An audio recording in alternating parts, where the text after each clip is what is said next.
آپ صلی اللہ علیہ وآلہ وسلم نے فرمایا کہ 7 طرح کے آدمی ہوں گے جن کو اللہ اس دن اپنے سایہ میں جگہ دے گا جس دن اس کے سایہ کے سوا اور کوئی سایہ نہ ہوگا۔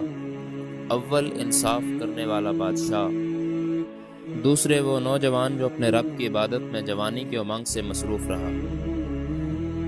تیسرا، ایسا شخص جس کا دل ہر وقت مسجد میں لگا رہتا ہے۔ چوتھے، تو ایسے شخص جو اللہ کے لیے باہم محبت رکھتے ہیں اور ان کے ملنے اور جدا ہونے کی بنیاد یہی یعنی کہ اللہ کے لیے محبت ہے۔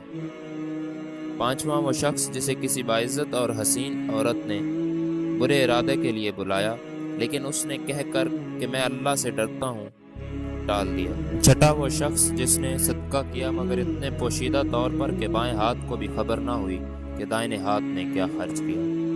ساتواں، وہ شخص جس نے تنہائی میں اللہ کو یاد کیا اور بے ساختہ آنکھوں سے آنسو جاری